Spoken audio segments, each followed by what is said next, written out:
Namaste and welcome everyone to Bitika Nursing, a platform dedicated to guiding all nursing students before, during, and after their course journey.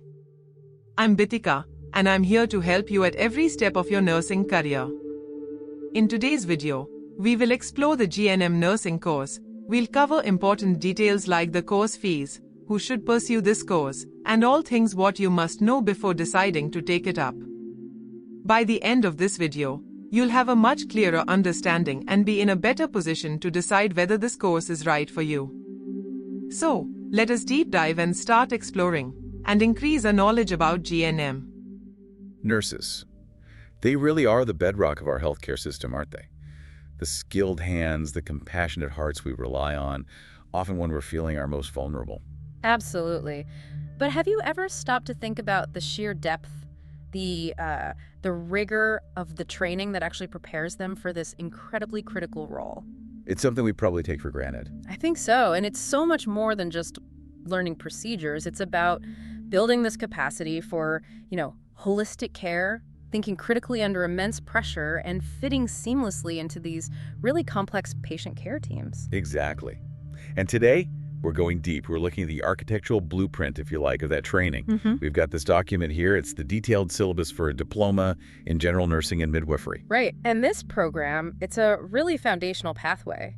It shapes countless nurses who then go on to serve right on the front lines of healthcare. So our mission for this deep dive is to really navigate this, incredibly comprehensive document. Yeah, we want to pull out the most important insights, maybe find some surprising details along the way. And really shed some light on what goes into preparing nurses who aren't just competent, but, truly capable, adaptable professionals, ready for both the theory and the very demanding practice of nursing. It's quite a journey. It really is. So if you ever wondered about the foundation that supports those healthcare professionals who are often right there when you need them most, well, this deep dive is definitely for you.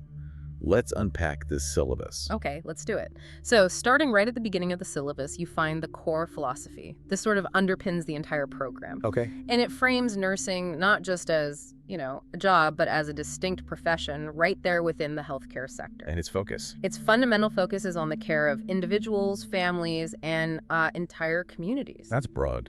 It is, and this care is meant for everyone, across the whole lifespan, birth to old age, and across all sorts of cultural backgrounds. So the goal is helping people attain health, maintain it. Attain, maintain, or recover their optimal health, and importantly, their overall quality of life. It's a really significant, wide-reaching mission statement when you think about it. It absolutely is. And the syllabus really hammers home that this care needs to be delivered holistically. Holistically, meaning? Meaning nurses are trained to look beyond just the physical symptoms. They're expected to address the emotional, the psychological, intellectual, social, and even the spiritual needs of the person. So seeing the whole picture, not just the illness. Precisely. The training encourages them to see and care for the whole person. It's about understanding that complex interplay between mind, body, and spirit. That makes a lot of sense. And this holistic perspective, it ties directly into the definition of health that the syllabus actually integrates, specifically the one from the World Health Organization, the WHO. Ah, okay, the famous WHO definition. Right. The syllabus explicitly references WHO's definition.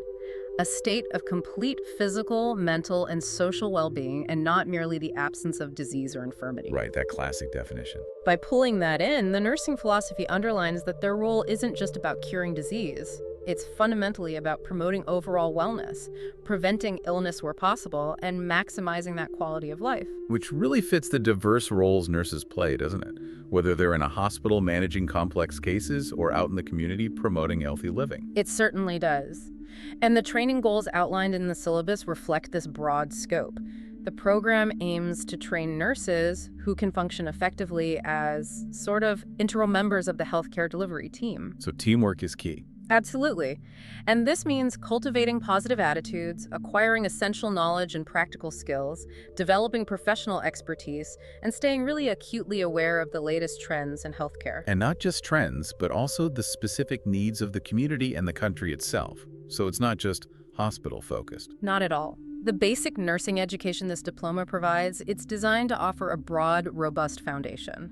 It draws from behavioral sciences, life sciences, and the core nursing sciences. And this prepares graduates to step into those first-level nursing positions across a really wide spectrum of healthcare settings, big hospitals, local clinics, community health centers, you name it. The syllabus also acknowledges something really crucial. Nursing isn't static. It's constantly being shaped by, well, science and technology. Yeah, recognizing that influence is vital for staying current. And alongside the scientific understanding, there's a huge emphasis placed on essential communication skills. Communication, right? The document states that proficiency in all aspects of communication is fundamental, not just for learning during the program, but critically for the actual practice of nursing itself. That seems obvious, but maybe it's easily overlooked. It can be. But effective communication with patients, families, colleagues, it's just as important as any clinical skill. You can be technically brilliant, but if you can't explain things clearly or listen with empathy, the care definitely suffers. Absolutely. And a huge part of developing those skills, and the clinical ones too, isn't just sitting in a classroom, is it? Definitely not. The syllabus explicitly states that a substantial portion of learning is acquired in clinical settings, the real-world environment where nursing care happens. Right, the hands-on part. It acknowledges that nursing is fundamentally a hands-on practical profession, and it also highlights how interdependent nursing is with other allied health professions.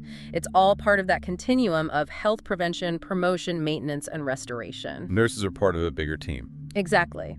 And there's also this stated ambition for the council overseeing the training, in this case, the Indian Nursing Council, to foster a real sense of professional pride among the students.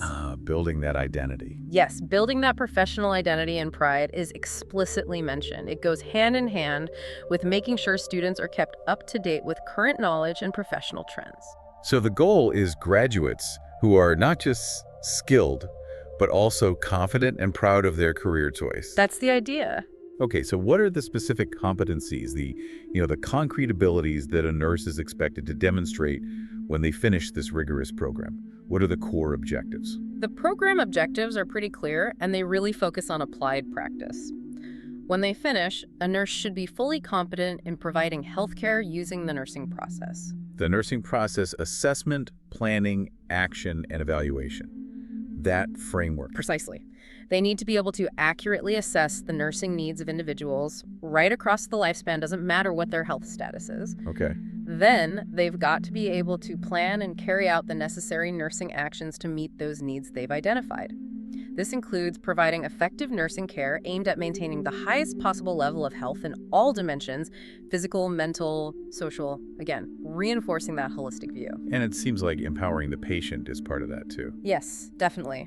Promoting self-care among those they're looking after is a key objective, enabling individuals to manage their own health as much as possible. And critically, the syllabus emphasizes the ability to apply problem-solving techniques in their nursing practice and to constantly evaluate the effectiveness of the care they're giving. So it's a continuous cycle. Yeah. Assess, intervene, review, adjust. Exactly. It's that dynamic process. Now, the syllabus document itself, you mentioned it was revised. How did that change impact the structure of the training? That's a really important detail mentioned right in the introduction. The format was revised to give much more detailed descriptions for every course and every practical training area. More detail? How so? So, for every single subject, the document now lays out precisely the course description, the general and specific learning objectives, the exact content to be covered, the allocated hours for each unit, the recommended teaching and learning activities, and the specific assessment methods they should use. Wow, so it's like a really detailed roadmap for the instructors. Exactly, and it's particularly detailed for subjects that have practical requirements. The syllabus includes a precise description of the practical area, the required time students need to spend there, specific objectives for that hands-on experience, the exact skills students are expected to pick up, the assignments they have to complete, and how their practical performance will be assessed. So, very prescriptive. Very. The stated aim of this revised format is to give teachers really clear guidance, help them cover the syllabus effectively, and ensure consistent implementation, both theory and practical, across different nursing schools. It's definitely a move towards greater standardization and clarity in how things are taught. Okay, that paints a really comprehensive picture of the program's philosophy, its goals, and the structure of that learning journey. Now, let's shift gears a bit. Let's talk about what it actually takes to bring a school of nursing into existence. What are the requirements for establishing one? Right. This section of the syllabus is quite specific, quite demanding, actually.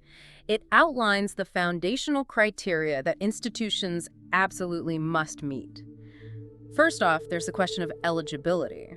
Okay, so who is actually allowed to establish a school like this? Is it just government bodies? It's broader than that, but still very regulated. Eligible organizations include the central government, a state government, or a local body. Right. But beyond government, it can also be a registered private trust, a registered public trust, a missionary organization, or any other organization that's registered under the Society Registration Act. Even a company incorporated under Section 8 of the Companies Act is listed as eligible. So quite a range of structures are allowed, but they all have to be formally recognized registered entities. Yeah. Is there a core facility requirement right from the get-go? Yes, a fundamental mandatory requirement is that the organization must have its own 100-bedded parent hospital. 100 beds, own hospital, that's non-negotiable. Non-negotiable for establishing the GNM program. You can't just start a nursing school in isolation. You need to be or own a hospital with at least that capacity. Wow, okay. And what about permissions? Before you can even submit a formal application to the Indian Nursing Council, the INC, you need clearance from the state government. State level first. Yes. The organization has to get an essentiality certificate or a no objection certificate, specifically for the GNM program, from their respective state government. And it's critical both the name of the institution and the address of the trust deed or society must be clearly mentioned on the certificate. Okay, so state government sign off first, have your own 100-bed hospital, then you could apply to the INC. That's the sequence. You download the detailed application form from the INC website, fill it all out, submit it with all the required documents by the deadline. And submitting the application, what does that trigger? Is it just a paperwork review? Oh, no. The INC carries out a first inspection after they get the proposal. This is a physical inspection done before they grant permission to start the program. A physical inspection. What do they look at? The inspection team assesses the institution's physical infrastructure, the buildings, the labs, classrooms, everything. They look at the clinical facility, meaning how suitable and ready the parent hospital is, and they assess the availability and qualifications of the teaching faculty. It's a crucial pre-approval check to make sure those foundational elements are really in place. So the INC gives initial permission based on that inspection. Yeah. But is that the final step before you can actually admit students? No, not quite. The syllabus makes it clear that after getting this initial permission from the INC, the institution then has to secure approval from the State Nursing Council and the relevant examination board in that state. Another layer of approval. Yes. It's only after getting this second layer of approval from the state authorities that the institution is legally allowed to admit students into the program. That adds important oversight at the state level, too. Is this approval just a one-time thing, or is there ongoing monitoring? It's definitely ongoing. Institutions have to submit a renewal or validity form every year following the published schedule. And the INC also reserves the right to conduct yearly inspections to make sure standards are being maintained over time. Okay, so annual checks. What happens if a school gets all these permissions, sets everything up, but then, for whatever reason, they don't actually admit any students for a couple of years? There's a specific rule for that. If an institution makes no admissions for 2 consecutive academic years, the GNM program at that institution is automatically considered closed. Closed, just like that. That's a pretty significant consequence. It is. You can't just get the permission and then sit on it indefinitely. The permission is tied to actively running the program. Fair enough. Is there a way to restart if that happens? The syllabus does provide a potential pathway. If the institution wants to restart the program within 5 years from when they stopped admitting students, they have to go through a process.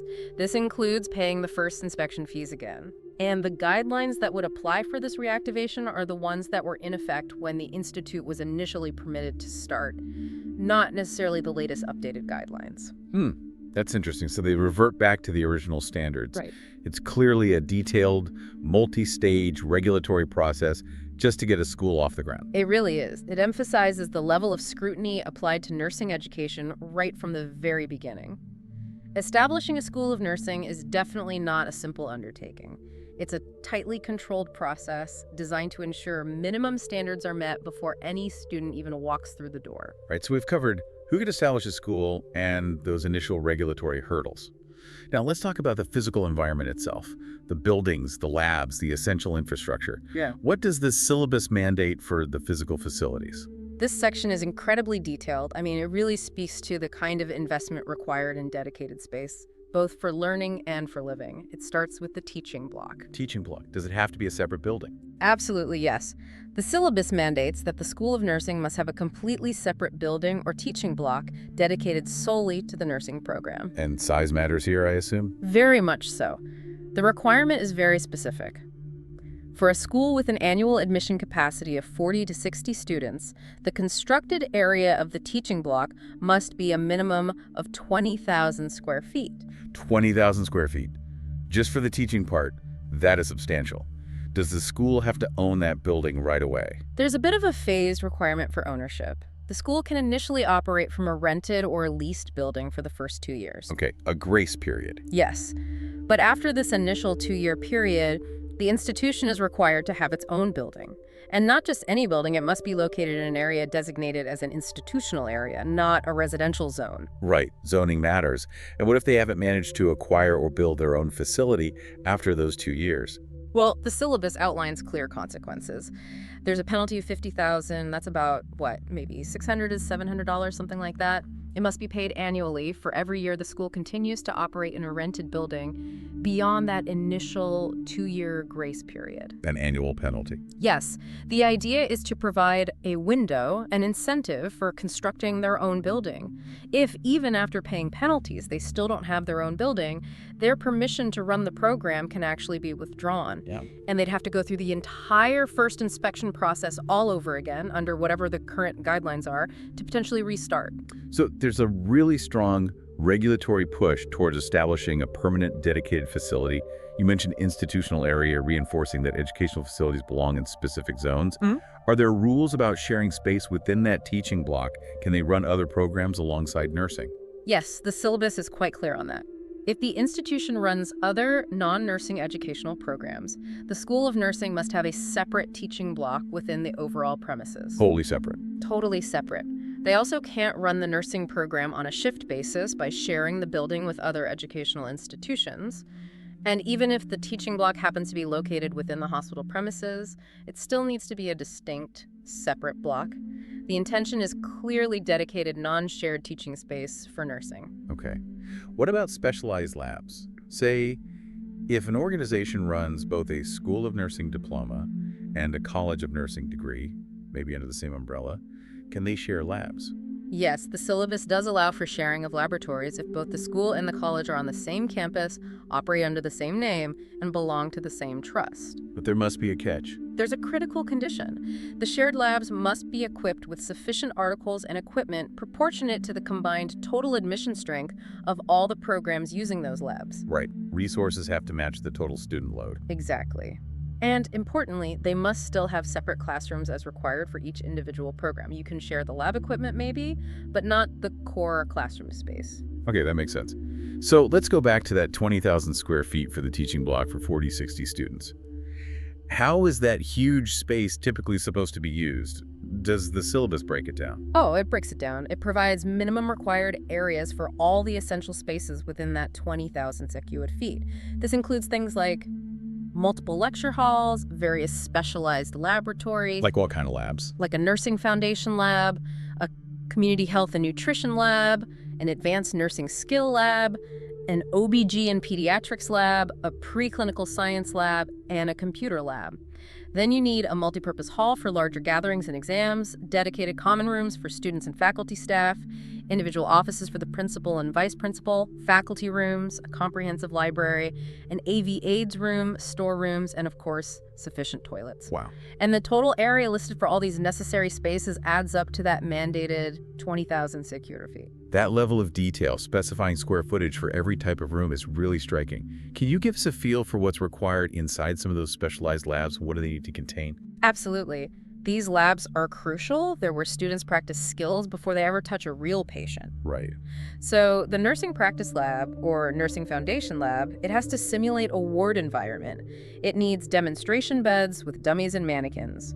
They specify a ratio, one bed for every 6 students practicing at a time. Okay, so enough for group practice. Yeah. It needs built-in storage, wash basins with running water, furniture like tables, chairs, stools, patient lockers, and critically, it must be stocked with sufficient inventory. They say at least 10 to 12 sets of all the articles needed for students to practice fundamental nursing procedures. 10 to 12 sets of everything, so a whole group of students can practice the same skill at the same time. Exactly. Then you have the Community Practice and Nutrition Lab. This one's designed to feel more like a community setting, so it should have things like maps, maybe examples of community records. For the nutrition part, it needs facilities to teach cooking methods for both healthy people and sick people. Actual cooking facilities. Yes, work tables, cooking equipment, utensils, even appliances like a microwave, a refrigerator, pressure cookers, a mixie.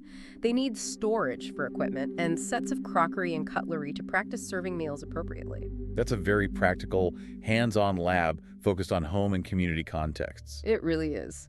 Then there's the Advanced Nursing Skill Lab. This is where students practice the more complex, often higher-tech procedures, usually using simulators. Simulators, okay, like what? Things like simulators for practicing tube feeding, tracheostomy care, gastrostomy care, IV injections, and crucially, mannequins for BLS basic life support and newborn resuscitation. It also needs computers, internet access, and even critical care monitors to replicate some aspects of an ICU environment for practice. So they build proficiency on these realistic models before applying those skills in the actual clinical setting with patients. What about the preclinical science lab? The preclinical science lab is the space for subjects like biochemistry, anatomy, microbiology. It needs specific articles for demonstrations and studies related to the scientific basis of health and disease. It provides that hands-on link to the scientific concepts they're learning in theory classes. Got it. So beyond the labs, what about other essential facilities, like the library or the administrative offices? The library is mandated to be a separate room, easily accessible. It needs to be large enough to seat at least half the total number of students and teachers combined. Half the total strength. That's quite big. Yeah. It requires a dedicated budget, regular committee oversight, internet access, and proper storage shelves, cupboards for books and journals. They specify minimum numbers, too. At least 500 different nursing titles, 3 different kinds of nursing journals, 3 magazines, 2 newspapers, plus other relevant health literature. Specific numbers of titles and journals. Oh, yes. And requirements for the librarian's cabin, intercom, even racks for students to put their bags. A well-resourced functional library is clearly key. Right. And the administrative offices. Specific separate offices are required for the principal and the vice principal. Each needs an attached toilet and space for a visitor area, plus an independent phone with intercom links to the hospital and the hostel. Oh. Faculty rooms are also specified.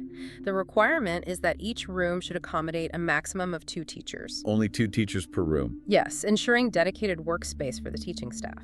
And there's a requirement for adequate separate toilet facilities specifically for the teaching faculty as well. That level of detail, even down to faculty workspace and toilets, is very specific.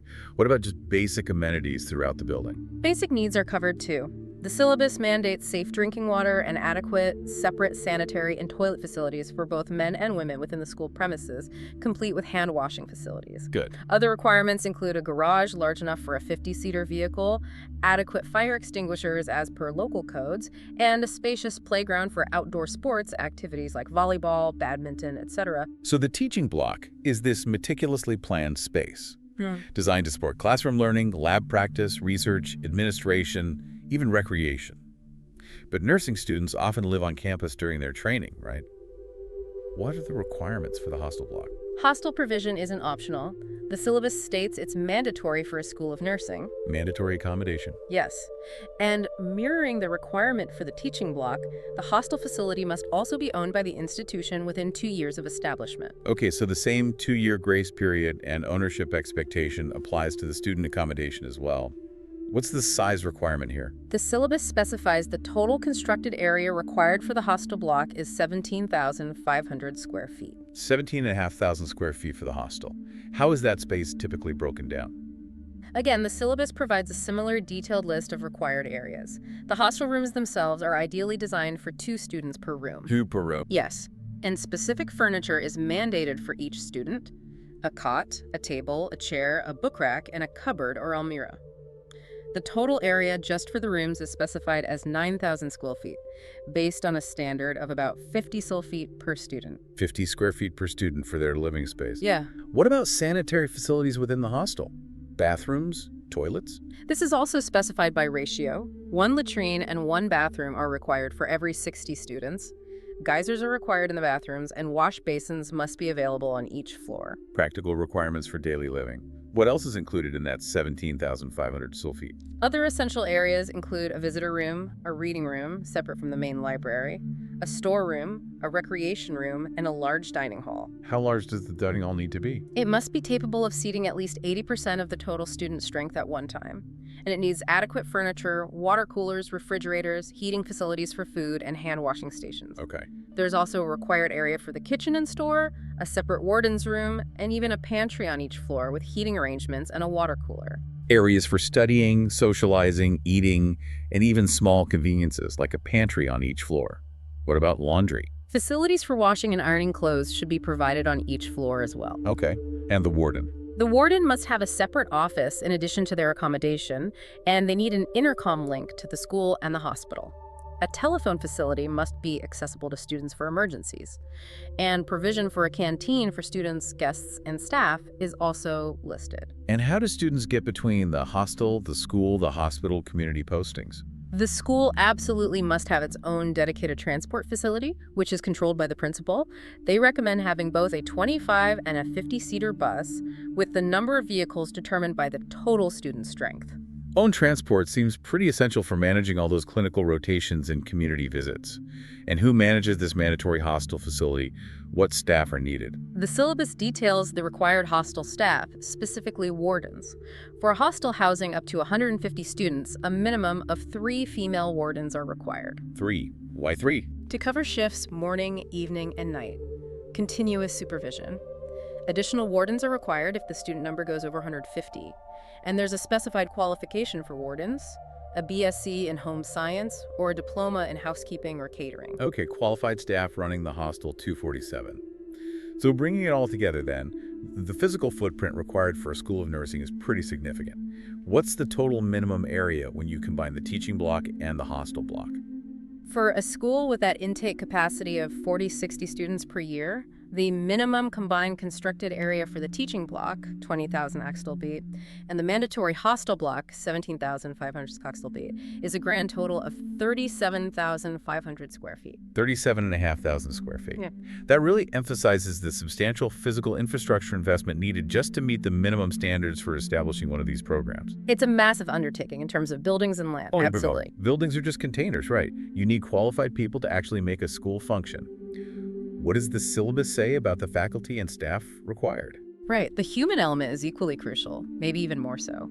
And the syllabus provides detailed requirements for both the teaching faculty and all the necessary support staff. It starts right at the top with the key leadership roles. The principal being the main one, I imagine. Yes, the principal is the administrative head. They have to hold specific qualifications mandated by the INC, they control the budget, and they act as the drawing and dispersing officer. The syllabus also highlights the professional standing, noting that the principal and vice principal hold gazetted status in government schools and are given equal status in non-government institutions. Okay. And what about the qualifications and the numbers required for the teaching staff? Let's stick with that example of a school with an intake of 60 students per year. Okay, for a 60-student intake, the syllabus lists very specific requirements.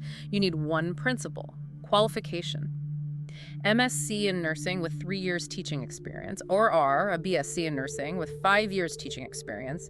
You need 1 vice principal, qualification, MSc nursing or BSc nursing with 3 years teaching experience, and you need 16 tutors, qualification, MSc nursing or BSc post-basic BSc with a diploma in nursing education administration plus 2 years of professional experience. 16 tutors, plus the principal and vice principal. So for a school training 60 students annually, that's a mandated total of 18 teaching faculty members. That's right, 18. Now, the syllabus mentions a required teacher-student ratio somewhere. How does that compare to these numbers? That's an interesting point. The syllabus states the teacher-student ratio should be 1.10 based on the sanctioned strength of students. 1 to 10, okay. So for 60 students, that would theoretically mean you need 6 full-time equivalent teachers. However, as we just saw, the detailed list of required faculty explicitly mandates 18 teaching positions for those 60 students. 18, not 6. Right, which results in an actual ratio much closer to 1.3.3 if you count all the listed teaching staff.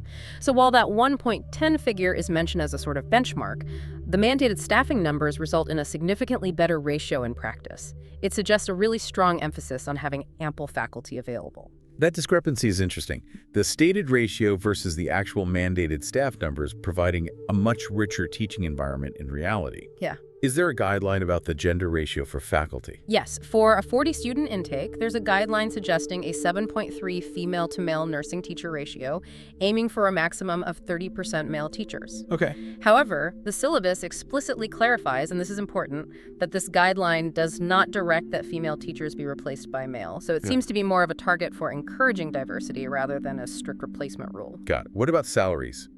Especially in private institutions, can they pay less than government schools? No, the syllabus is very clear on this. The salary structure for teaching faculty in private schools of nursing shall not be less than what is admissible for their counterparts in schools run under the state or central government. That's a crucial standard. It is. It aims to ensure fair compensation and help attract qualified faculty, regardless of whether the institution is public or private. Makes sense. Now, beyond the dedicated teaching faculty from the school, what role do the hospital's own nursing staff play in student training? A very active and essential role. The syllabus requires nursing service personnel, the staff nurses, ward sisters, and the parent and affiliated hospitals to actively participate in the instruction, supervision, guidance, and evaluation of students when they're in the clinical and community practice areas. So they're involved in teaching too? Yes, and it emphasizes the absolute necessity for the teaching faculty from the school to work in close coordination with these nursing service personnel. That collaboration is vital for effective clinical teaching and for bridging that gap between theory and practice. So it's really a shared responsibility between the school faculty and the hospital staff on the ground. Exactly. And to ensure everyone stays current, there's a requirement to depute both teaching faculty and nursing service personnel for short-term courses, workshops, and conferences to update their knowledge. Keeping up with the latest developments in patient care and education is mandatory for everyone involved. Okay. There's also a point in there about faculty being considered on duty for certain external activities. Yes, the syllabus mandates that the school authorities must treat teaching faculty as being on duty when they are nominated or selected for tasks, like conducting examinations for the council or participating in inspections organized by the council. Ah, so those professional obligations are recognized as part of their work time. Exactly. And then there's a really critical requirement regarding faculty time spent in the clinical setting itself. What's that? This is a non-negotiable. All nursing faculty, and this includes the principal, are required to spend at least 4 hours each day in the clinical area. 4 hours. Every day. For everyone, including the principal. Every day. Their role during this time is specifically for clinical teaching and/or supervising the care being provided by the students. This really underscores the program's strong practical focus and ensures students have direct, expert guidance right there in the real patient settings. Wow, 4 hours daily clinical presence for every nursing faculty member. That's a significant commitment to hands-on training oversight. What about subjects that aren't purely nursing, like, say, anatomy or psychology or even English? Who teaches those? The syllabus suggests that ideally, 50% of the non-nursing subjects should be taught by nursing teachers themselves. Really? So nursing faculty are expected to have that breadth? It implies that yes. However, this can be supplemented by external faculty. These could be doctors or other specialists who hold postgraduate qualifications in the specific subject area. Okay. And interestingly, nursing teachers who do teach these non-nursing subjects are eligible to be examiners for those papers too. And the syllabus allows for bringing in other external experts as well, like guest lecturers. Yes, there's a provision for inviting external lecturers to teach students on specific topics. These external faculty must have the required qualifications in their subject. The syllabus lists examples: medical doctors, scientists, general educationists, maybe experts in English or computers, physical education, or yoga instructors, psychologists, sociologists, health economists, statisticians, nutritionists. Quite a diverse list. It allows the program to draw on specialized expertise from outside the core nursing faculty when needed. It sounds like a comprehensive team approach, blending the internal nursing expertise with external subject matter specialists. Who oversees the day-to-day management of the school itself? Is there a committee? Yes, there's a mandatory school management committee required. The syllabus lists the required members. The principal is the chairperson, then the vice principal, a representative tutor, the chief nursing officer or nursing superintendent from the associated hospital, that vital link between service and education, and an administrative staff member from the School of Nursing. Okay, a core management team. And beyond the teaching faculty and this management committee, what about all the necessary support staff needed to keep things running? Oh, the syllabus includes a very detailed list of required additional staff to ensure smooth operations. Like who? Administrative roles like a stenographer or personal assistant. Clerks, they specify a senior clerk who also handles cashier accountant duties, and a junior clerk cum typist who needs computer knowledge, a librarian, of course, Right. and then support staff like a laboratory attendant, 2 chowkidars or watchmen, a driver for each vehicle the school owns, a cleaner for each vehicle, 3 peons, and 2 sweepers or safai karmakaris. Specific numbers for peons and sweepers, too. Yes. And the syllabus also explicitly notes the requirement to make provision for leave reserve staff according to the relevant rules. This is to ensure continuity of services even when staff members are on leave. That level of detail, specifying not just the roles but the quantities and even planning for leave reserve, really underscores the scale and complexity of running one of these nursing institutions properly. It truly does. It paints a clear picture that this isn't a small operation. It's a fully staffed setup needed to support the learning environment, the mandatory hostel, and all the logistical needs like transport. Okay, so we've covered the buildings and people. Now, let's talk about the environments where students actually put all this theory into practice, the clinical facilities. Right. This is where the core hands-on learning really happens. As we discussed earlier, the absolute foundation is that mandatory 100-bedded parent-owned hospital.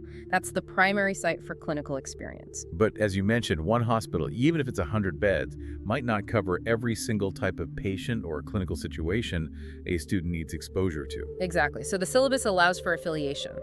If the required learning experiences across all the necessary specialties are not available within that parent hospital, the school must make arrangements to send students to affiliated hospitals, agencies, or institutions where those specific experiences are available. Okay, affiliations.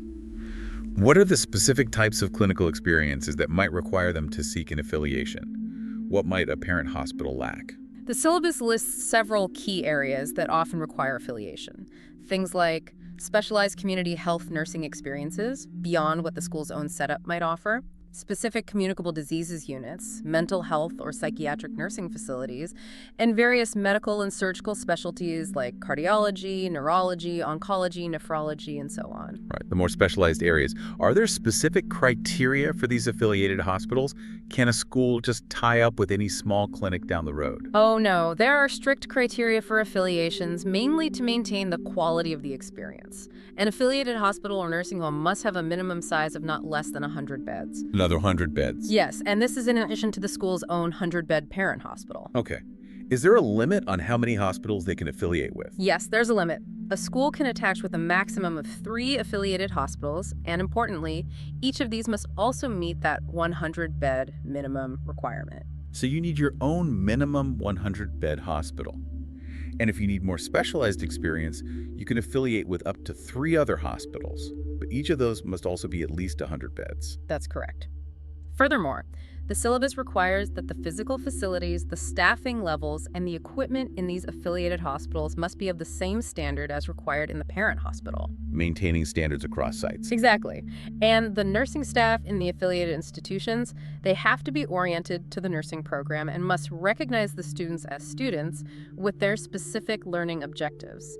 This ensures they are there for learning, not just treated as extra pairs of hands. That's a crucial point about student status. Is distance a factor in choosing affiliated hospitals?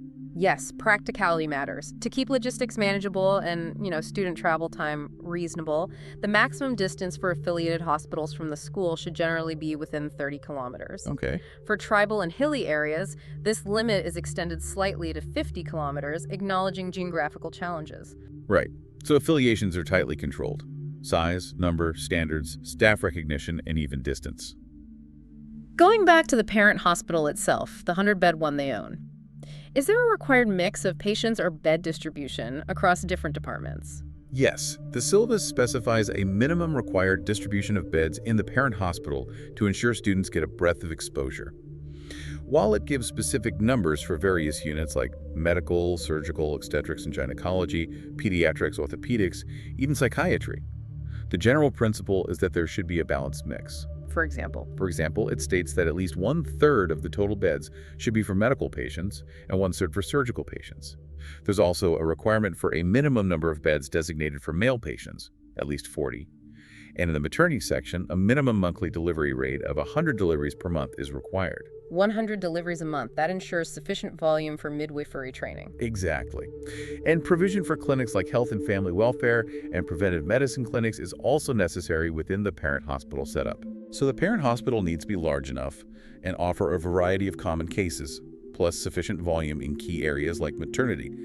Is there a minimum bed occupancy rate required for this hospital? Yes, the minimum bed occupancy of the parent hospital must be 75%. 75%. Why is that important? It ensures there are consistently enough patients in the hospital for students to actually gain meaningful clinical experience throughout the year. You can't learn if the wards are empty. Makes sense.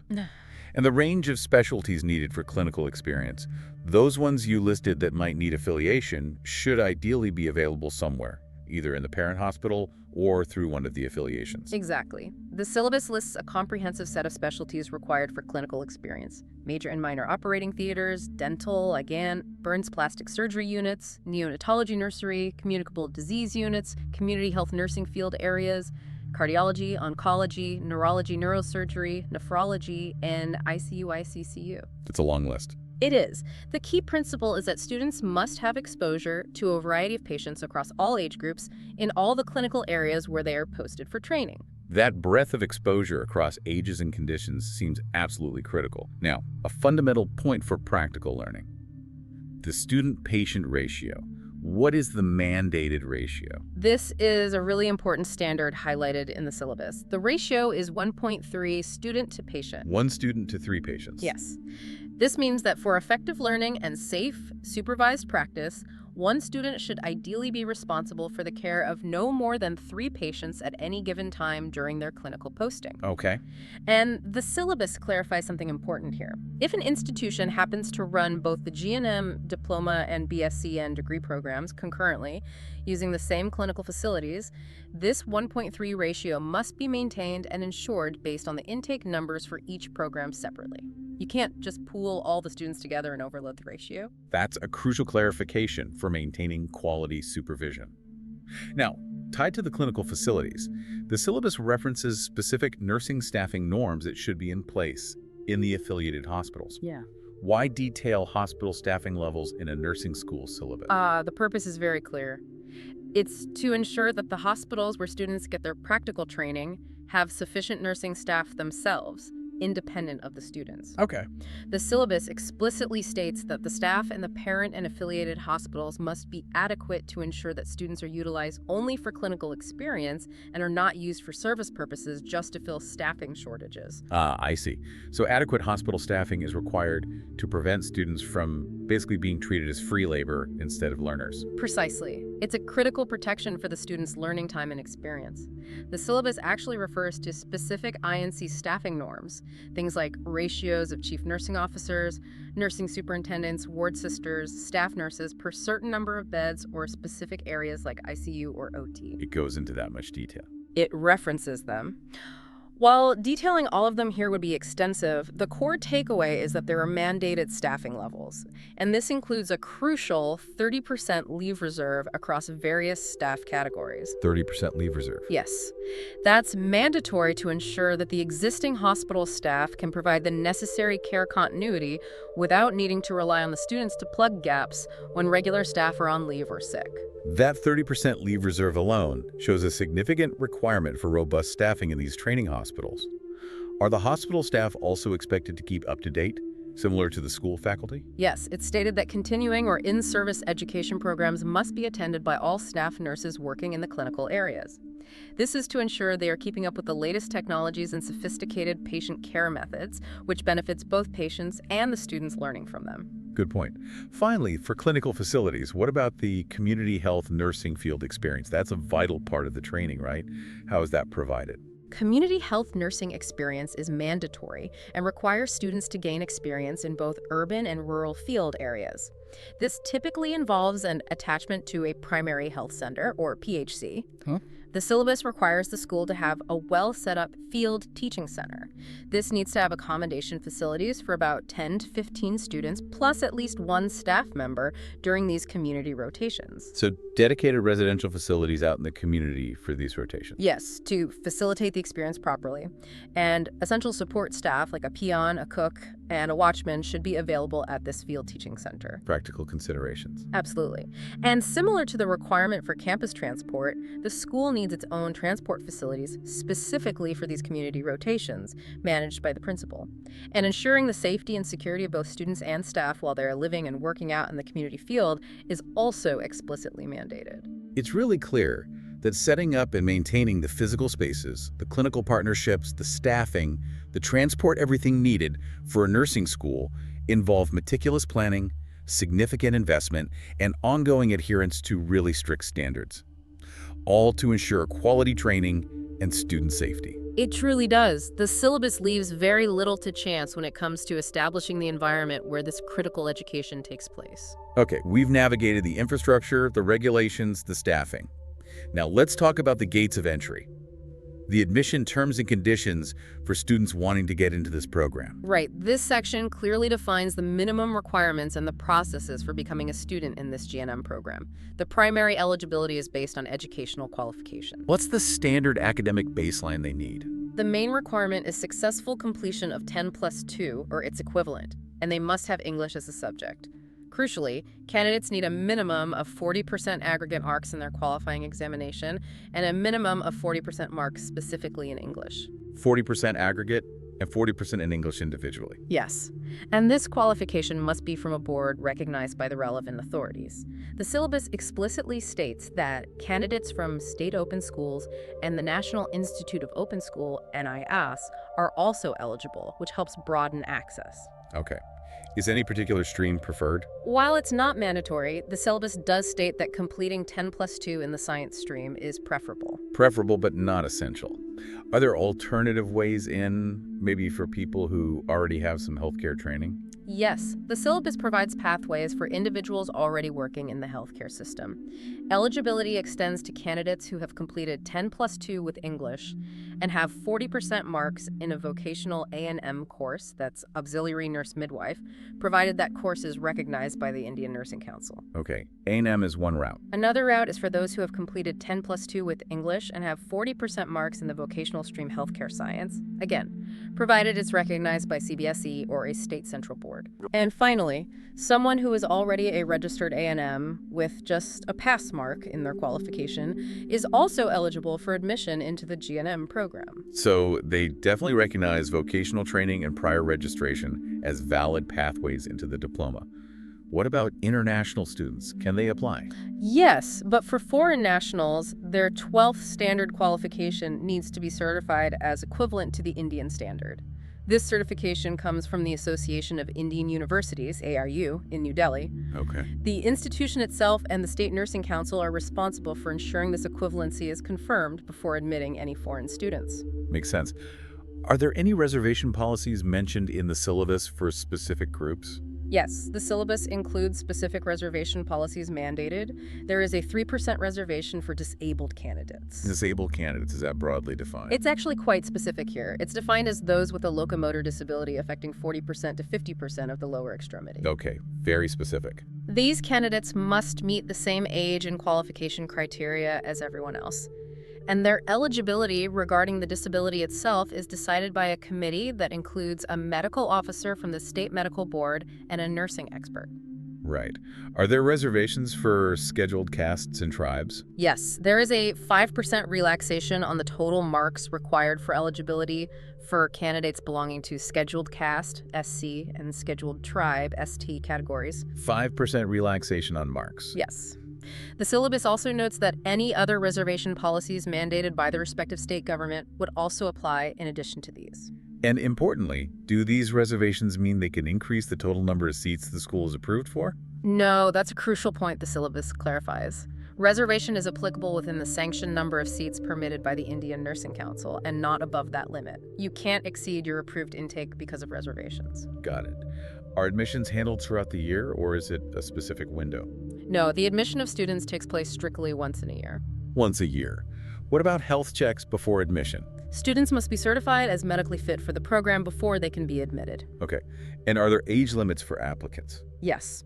The minimum age for admission is 17 years. This is calculated as of the 31st of December of the year in which admission is sought. Minimum 17. Is there an upper limit? Yes, there is an upper age limit of 35 years for general candidates entering directly. However, for candidates who are already registered ANMs or LHVs, lady health visitors, there is no upper age bar specified. They can join at any age above 17. Interesting. So age limits for direct entry, but flexibility for those already working in the field. Who actually makes the final selection decisions for admissions? Who picks the students? There's a mandatory admission or selection committee that must be formed by the institution. The required members are the principal as the chairperson, the vice principal, a senior tutor, and either the chief nursing officer or the nursing superintendent from the associated hospital. A committee makes the call, and the number of students they admit has to align with their approved capacity from the INC, right? Absolutely. The admission or intake of candidates must strictly be as per the sanctioned strength permitted by the Indian Nursing Council. They cannot admit more students than the INC has approved their program for. So it's a very clearly defined and regulated process for who can enter the program, covering academic qualifications, prior experience, health, age, specific reservation policies, all overseen by a dedicated committee and strictly tied to the approved capacity. It really is. It's a structured gateway designed to ensure that candidates meet all the necessary prerequisites before they embark on this pretty demanding training program. Okay, so once students are admitted and they begin the program, what kind of health services are provided for them during their 3 years of training? Does the school have responsibilities there? Yes, the syllabus mandates specific provisions for student health and well-being while they're enrolled. These include requiring an annual medical examination for all students. Annual checkups for everyone. Yes, to monitor their health status throughout the program. They are also required to receive necessary vaccinations. The syllabus specifically mentions tetanus and hepatitis B, plus any other vaccinations deemed necessary based on the specific context or local health requirements. Immunization seems critical, especially for healthcare trainees. What about care if they actually get sick during the program? The syllabus states that students are entitled to free medical care during illness, and a complete health record must be maintained for each student right from the time of admission through their training. Okay, what if a student develops a long-term chronic illness while they're in the program? The syllabus notes that for students who develop such an illness, the decision regarding whether they can continue their training is left to the individual school authorities to decide, presumably based on the nature of the illness and the demands of the course. That seems like a practical approach, balancing student support with the realities of the demanding program. Now, beyond immediate health care, what kind of official records and transcripts are mandated? Record keeping seems like a big theme here. It's a huge theme. The syllabus places significant emphasis on meticulous record keeping, both for the individual students and for the institution itself. It outlines the minimum records that absolutely must be maintained. Okay, for the students, what are the key records the school has to keep? For each student, the schools must maintain detailed records, including their admission record, their complete health record, their class attendance record, theory and practical, their clinical and field experience record, detailing all their rotations, hours completed, their internal assessment records for both theory and practicals across all subjects, the official mark lists they receive from the state council board exams, a record of any extracurricular activities they participate in, a leave record, and importantly, those specific practical record books we touched on earlier, like the procedure book and the midwifery record book, which have to be maintained exactly as prescribed by the INC. Wow, that's a comprehensive, documented history of every student's entire journey through the program. What about records for the school's own operations? For each academic year and for every batch of students going through, the school must maintain records of things like the detailed course contents actually covered, the students' overall academic performance as a batch, the detailed rotation plans used for clinical and community postings, minutes of all committee meetings, like the management committee we discussed, records of the school's stock and inventory, affiliation records documenting the tie-ups with clinical facilities, grant and aid records if they receive any government funding, a cumulative record for each batch, records of any educational programs organized for faculty and students, like workshops or seminars, and they need to produce annual reports. Goodness. The overarching requirement is simply to have detailed and current records of pretty much every activity conducted within the school. That is a monumental volume of documentation. But I guess it's clearly necessary for things like oversight, accreditation, tracking student progress, and ensuring accountability. And when a student successfully completes the entire program, what's the official document they receive? Upon successful completion of everything, the institution is mandated to issue a transcript to the student. For official registration purposes, the syllabus requires institutions to submit only one copy of this transcript per batch to their respective state nursing and midwifery registration council. Okay, that covers the administrative side, student tracking, and health. We've touched on the curriculum structure, but let's dive deeper now into the curriculum details. What subjects are actually covered, and how is the time allocated across those 3 years? This is the real substance of the training. Absolutely. This is where the syllabus provides that detailed map of the learning journey, specifying the hours dedicated to theory, lab work, and clinical practice. The total duration of the program, as we noted, is 3 years. And how is the time structured within each year? How many weeks of actual instruction do they get? Okay, so each year is planned around 52 weeks on the calendar. From this, they subtract 4 weeks allocated for vacation and another 2 weeks set aside for examinations, which includes preparatory time. This leaves 46 available weeks for instructional activities in both the first and second years. For the third year, it's split into 2 parts. Part 1 has 24 instructional weeks, and Part 2 is the internship phase, which lasts for 26 weeks. Okay, 46 weeks in years 1 and 2, then 24 plus 26 in year 3. And the hours per week, is it a standard 9 to 5? In the first 2 years and in third year Part 1, the instructional load is set at 40 hours per week. 40 hours, okay. But for the third year Part 2 internship, that load increases significantly to 48 hours per week. 48 hours a week during the internship. That's a pretty intensive period. What's the grand total number of hours across the whole 3-year diploma when you add it all up? When you sum it all up, it's quite significant. Year 1 is 1,840 hours, 46 weeks, 40 hours a week. Year 2 is another 1,840 hours, 46 weeks, 40 hours a week. Year 3 Part 1 is 960 hours, 24 weeks, 40 hours a week. And Year 3 Part 2 internship is 1,248 hours, 26 weeks, 48 hours a week. So the total is? The total duration of instruction and supervised practice over the 3 years comes out to 500 and 888 hours. Wow. Nearly 6,000 hours of dedicated training. Let's walk through the subjects year by year now, starting with the first year. What's the main focus here? What are they learning right at the beginning? The first year really focuses on laying the groundwork, foundational knowledge, and basic nursing skills. The subjects reflect that. You've got biosciences, Which includes? anatomy and physiology, and microbiology. Then behavioral sciences, which covers psychology and sociology. Then the core nursing foundations, which includes fundamentals of nursing and first aid, plus community health nursing, English, and even computer education. That's quite a mix. Basic sciences, some humanities, and the introductory nursing concepts. What about practical experience? Does that start right away in year 1? Oh yes, practical training starts immediately, and it's a major component right from the beginning. In the first year alone, students spend a combined total of 1,215 hours in labs and clinical areas. This includes specific practical hours dedicated to nursing foundations and community health nursing OFR host. 1,200 hours of practical in year 1. That's huge. Can you give us a sense of the depth in some of these first-year subjects? For instance, what do they cover in biosciences? Sure. In biosciences, they really delve into the structure and function of the human body. That's anatomy and physiology, covering all the major systems, from skeletal and muscular systems to the nervous system, sensory organs, everything. This provides that essential biological basis for understanding both health and illness. Okay, understanding the body's machinery. Exactly. And microbiology introduces them to the world of microorganisms, how infections happen, principles of infection control, how diseases spread, linking all this directly to preventive healthcare practices. So understanding the germs and how to stop them.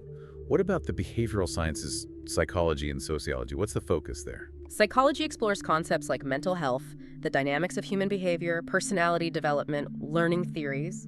It covers things like basic human needs, motivation, stress, conflict, and importantly, how these psychological principles apply directly in nursing practice.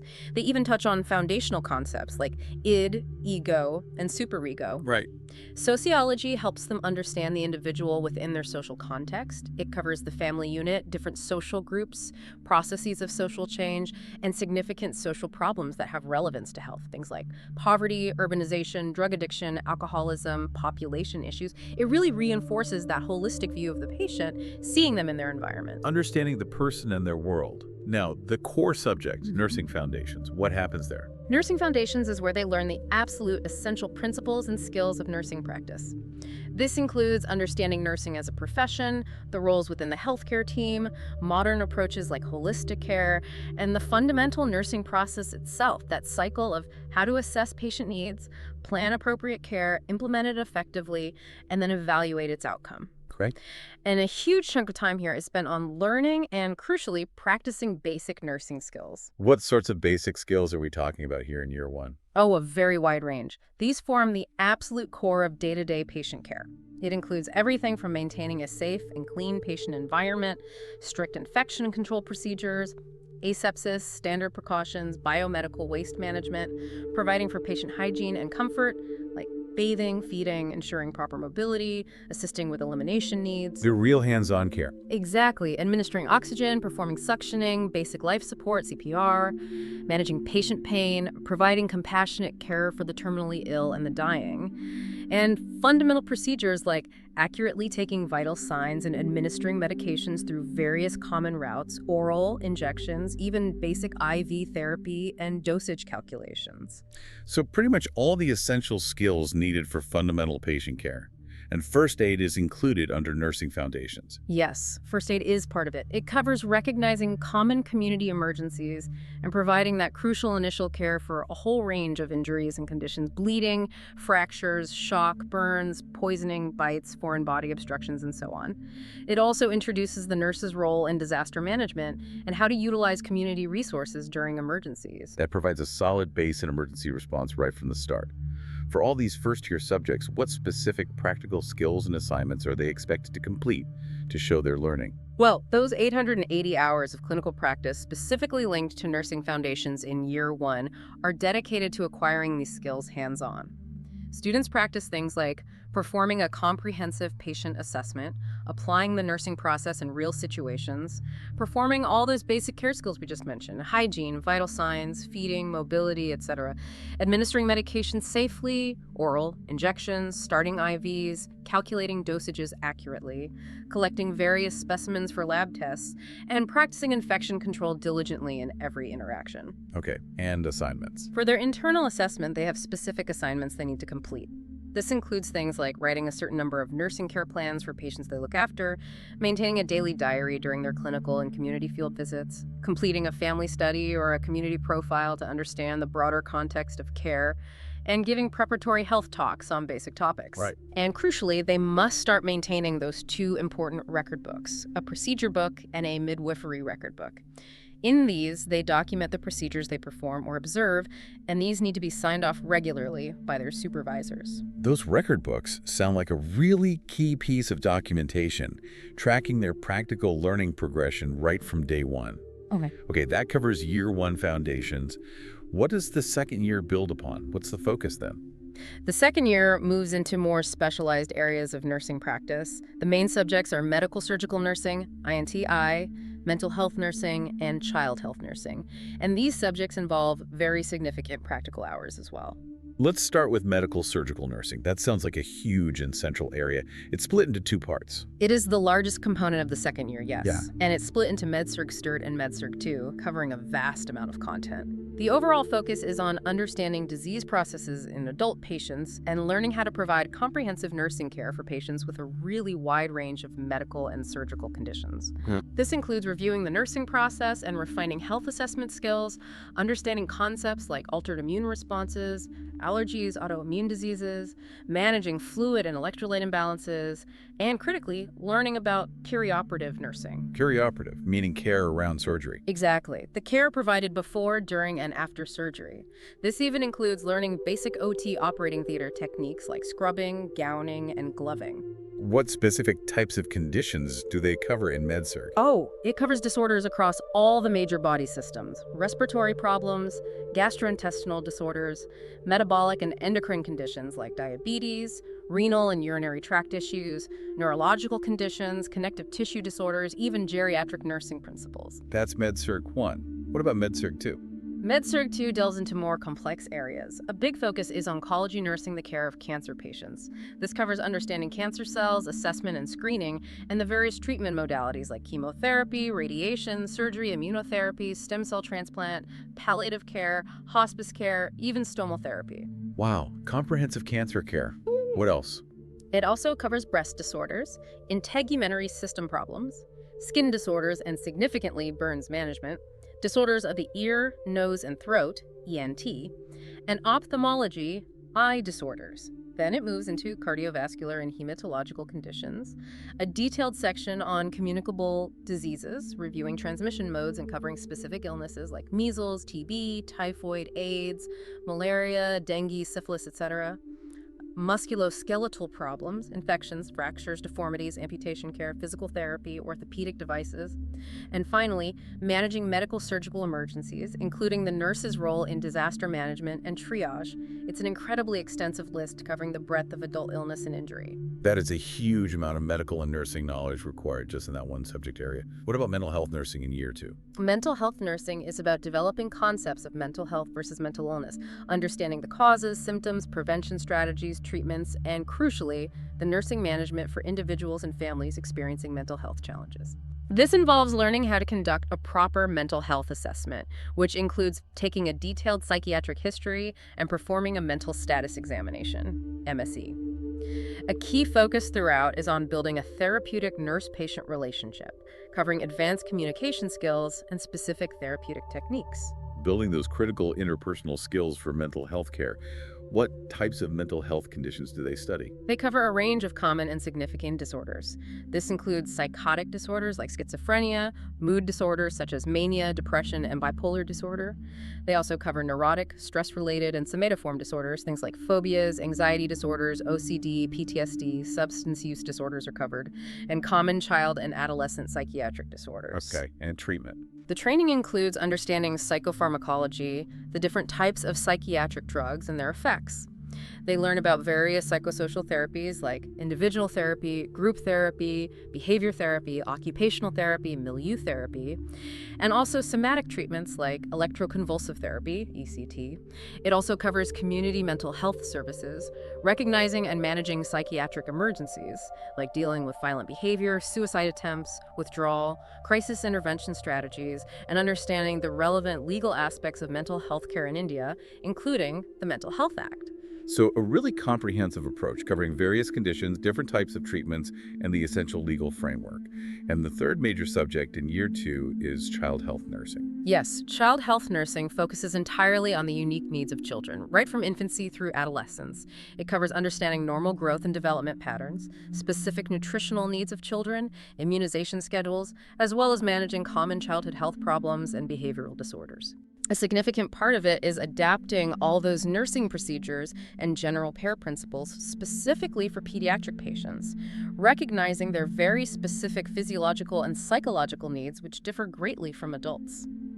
So adapting all those basic skills they learned back in year 1, but now applying them specifically to children. Exactly. They learn how to take a pediatric history and perform age-appropriate assessments. They learn how to administer medications and fluids safely to children, which often involves complex dosage calculations based on weight. They learn about managing 5E therapy in tiny veins, different feeding methods for infants and children, including tube feeding, collecting specimens from children, assisting with pediatric procedures, providing oxygen therapy, nebulization, and even pediatric resuscitation. They also learn how to manage children with specific congenital defects, various diseases affecting different body systems, renal, respiratory, GI, neuro, etc., and importantly, how to provide care for sick newborns in the neonatal intensive care unit, NICU. It also includes teaching mothers crucial skills like preparing OR-T, oral rehydration therapy, for diarrhea, proper feeding and weaning practices, and the importance of immunization. Play therapy is also covered as a communication tool. That covers the very specific needs of pediatric patients across different age groups and various conditions, from common illnesses to critical care. Now, what about the practical hours in year 2? There were 1,440 hours, right? How are those divided and what do they do? Yes, 1,440 hours of practical in year 2. It's split between the 3 main subjects. Medical surgical nursing gets the largest share with 800 hours, that's 20 weeks. Then mental health nursing gets 320 hours, 8 weeks. And child health nursing also gets 320 hours, 8 weeks. Okay, so 20 weeks just in med-surg. Where do they practice? For medical surgical nursing, they rotate through a wide variety of adult wards and specialty units. This includes general medical wards, surgical wards, geriatric units, oncology departments, dermatology or burns units, ophthalmology and ENT clinics wards, cardiology units including the cardiac care unit, CCU, ICCU, orthopedic wards, communicable disease wards, and the emergency department. The huge range of placements. What skills are they practicing there? They're practicing things like comprehensive patient assessment on adults with complex conditions, administering various types of medications including complex IVs, managing different forms of oxygen therapy, performing chest physiotherapy, implementing various feeding methods like NG tubes, assisting with diagnostic and therapeutic procedures, collecting specimens, providing care related to elimination, catheters, ostomies, wound care management, including specialized dressings, preoperative and postoperative care, assessing and managing burns, assisting with eye and ENT procedures, cardiovascular assessment skills like interpreting ECGs, monitoring cardiac rhythms, performing BLS and assisting with ACLS, managing chest drainage systems, basic ventilator care understanding, interpreting arterial blood gases, ABGs, managing central venous pressure, CVP lines, using pulse oximetry effectively, administering complex drug routes like TPN, total parenteral nutrition, teaching patients about crutch walking, using personal protective equipment, PPE, correctly, barrier nursing techniques, and participating in triage in the emergency setting. That is an incredibly long list of advanced skills for year 2. What about assignments in med-surg? Assignments include completing detailed nursing care plans for complex patients, preparing and delivering case studies or case presentations, conducting drug studies on medications their patients are receiving, maintaining a drug book, writing observation reports on specific procedures, giving health talks to patients and families, and assisting in organizing health camps if possible. They might also practice specific skills assessments like using a Snellen's chart for vision testing. Okay, so really applying the theoretical knowledge from med-surg INT to real patients in a wide range of settings and documenting it thoroughly. What about the mental health practical rotation? 8 weeks there. For the 320 hours in mental health, students are posted in psychiatric outpatient departments, OPD, and inpatient psychiatric wards. They practice skills like taking a thorough psychiatric history, performing mental status exams, MSEs, using therapeutic communication techniques effectively, conducting process recordings. Process recordings, what are those? Process recordings are detailed written analyses of their interactions with patients. They write down the verbatim conversation and then analyze their own communication, the patient's responses, the underlying dynamics. It's a key tool for developing self-awareness and improving therapeutic communication. Ah, okay. That sounds intensive. What else in psych practical? Assisting with various therapies like group therapy, behavior therapy, occupational therapy, providing psychoeducation to patients and families, administering psychiatric medications and carefully monitoring for effects and side effects, and learning how to handle psychiatric emergencies safely, for example, managing violent behavior, responding to suicide attempts, dealing with acute withdrawal or psychosis. Right. Assignments in mental health. Similar structure. Nursing care plans focusing on psychosocial needs, case studies presentations on psychiatric patients, drug studies on psychotropic medications, and they have to complete a specific number of process recordings and mental status examinations for their assessment. Process recording sounds like a key tool for self-reflection on their communication skills in that setting. And finally, the child health practical. Another 8 weeks. Yes, the 320 hours in child health involve rotations in pediatric medical wards, pediatric surgical wards, the neonatal intensive care unit, NICU, and pediatric OPDs, including immunization clinics, well baby clinics, and adolescent clinics. Okay, covering different levels of care. Skills practiced. They practice pediatric history taking and physical examination on different age groups, administering medications and fluids safely to infants and children, including calculating pediatric dosages and managing pediatric IV lines, preparing 5E fluids, applying restraints appropriately when needed, administering oxygen via different methods, hood, mask, cannula, implementing various feeding methods, oral, gavage feeding, collecting specimens like urine or blood from children, assisting with pediatric procedures, teaching mothers about diet, ORT preparation, feeding techniques, weaning, using play therapy, monitoring vital signs accurately in children, performing specific procedures like giving enemas or suppositories, bowel washes, ostomy care in children, urinary catheterization, providing care for surgical wounds and dressings, removing sutures, and a huge focus on newborn care in the NICU. What does NICU care involve? That involves newborn assessment, like APGAR scoring, admission procedures, feeding techniques, including gavage and breastfeeding support, maintaining thermal stability, using warmers, incubators, monitoring vital signs continuously, performing newborn resuscitation, basic care of babies on ventilators, managing phototherapy for jaundice, and strict infection control practices. They also learn growth and development assessment using standardized tools, taking anthropometric measurements, weight, height, head circumference, and administering immunizations according to the national schedule. That's a huge amount of specialized skill for child health. Assignments. Again, similar pattern. Yeah. Nursing care plans tailored to pediatric patients, case studies presentations on children with specific conditions, health talks for parents, for example, on immunization or nutrition, drug studies for pediatric medications, and specific observation reports, particularly focusing on newborn assessment and care. Okay, so year 2 significantly ramps up the complexity of the patient populations and the conditions they manage. It involves extensive practical hours in specialized settings, with specific assignments designed to demonstrate competence in each of those core areas: med-surg, mental health, and child health.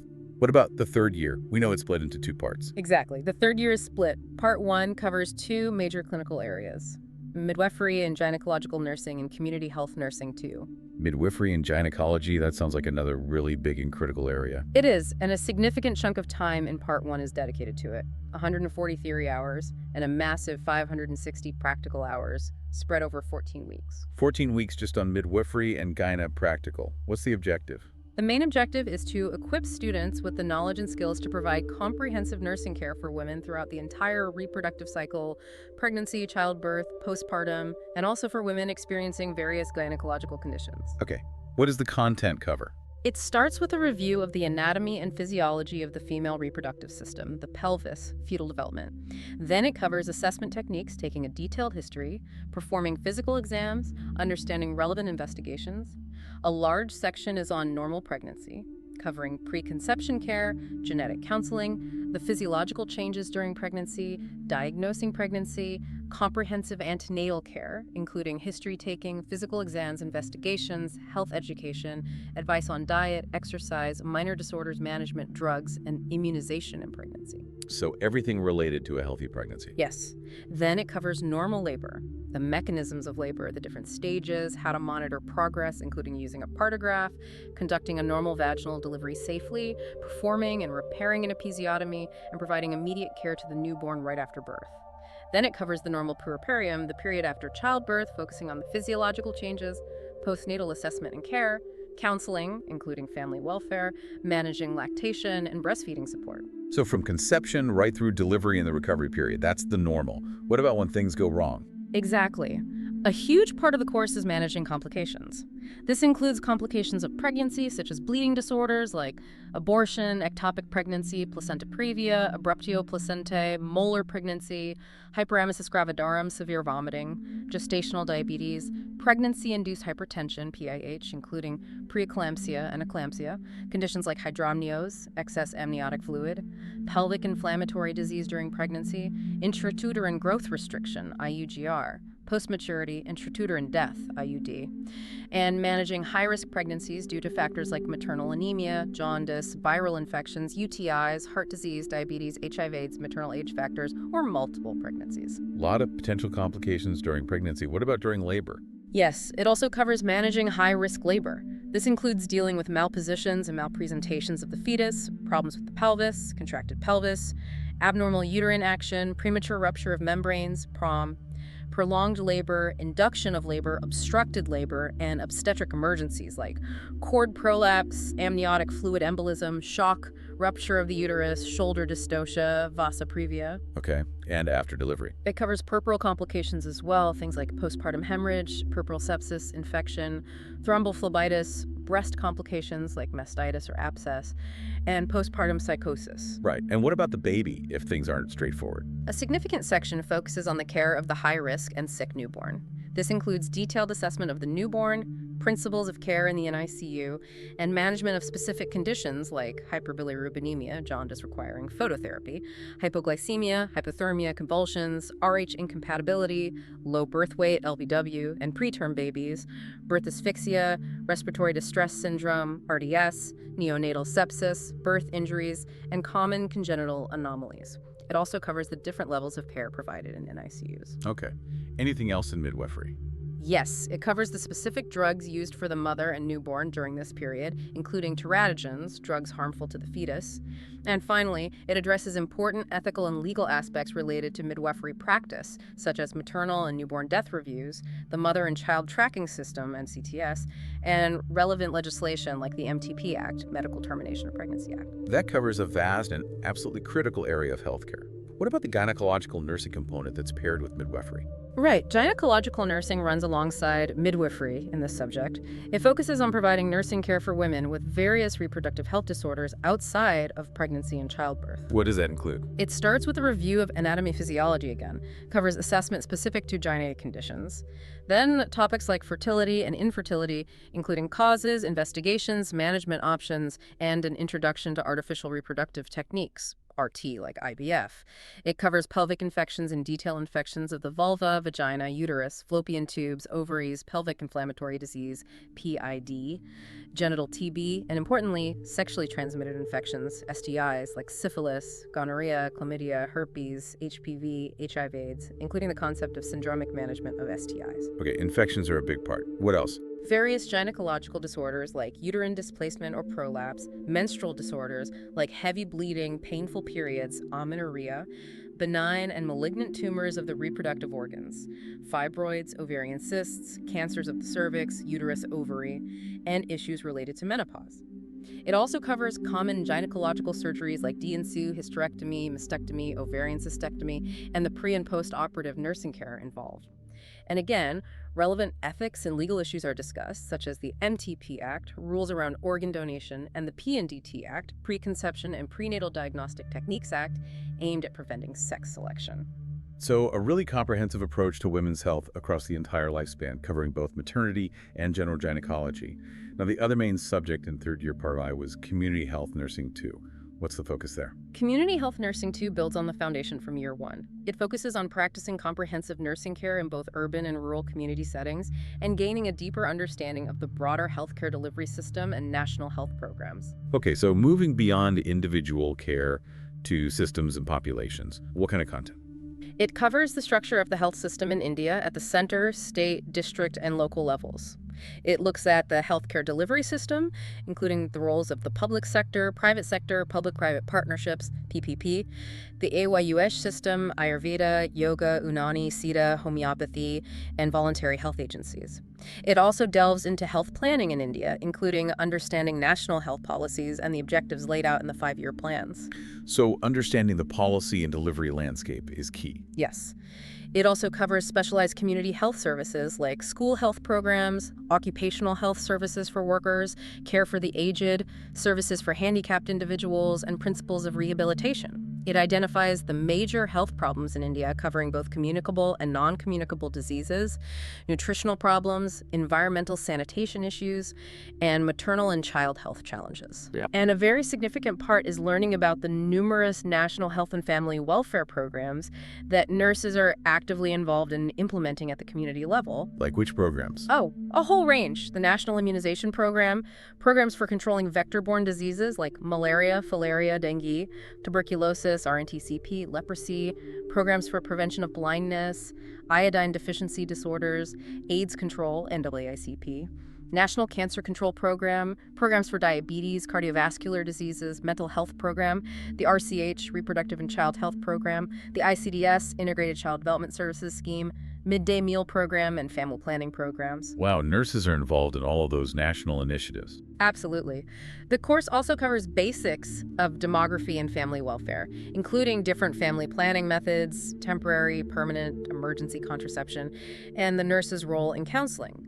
It looks at the composition and roles of the health team at different levels like the subcenter, PHC, CHC. It introduces the health information system, including collection and reporting of vital statistics, birth rates, death rates, etc., and basic statistical methods used in community health. And finally, it covers the role and contribution of national and international health agencies like WHO, UNICEF, Red Cross, World Bank, etc. That's a really deep dive into public health structure, national initiatives, and the nurse's role within that system. For this third year, part 1, what are the practical requirements? Right. There was 720 practical hours overall. Yes, 720 practical hours in Part 1. Most of that time is dedicated to midwifery and gynecology, 560 hours over 14 weeks. The remaining 160 hours, 4 weeks, are for community health nursing too. Okay, 14 weeks in midwifery and gyne practical. Where are they placed and what skills do they practice? They rotate through all the relevant clinical areas.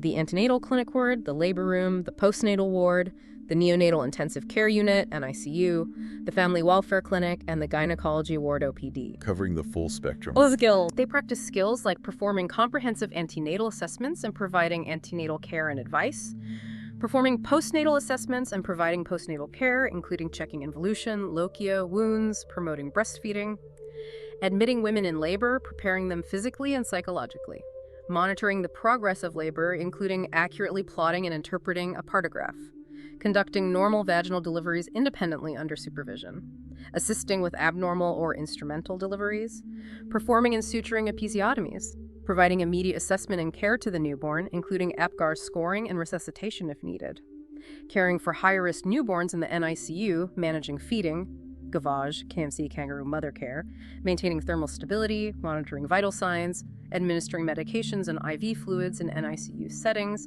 assisting with procedures, providing care for babies on ventilators or under phototherapy, and strict infection control.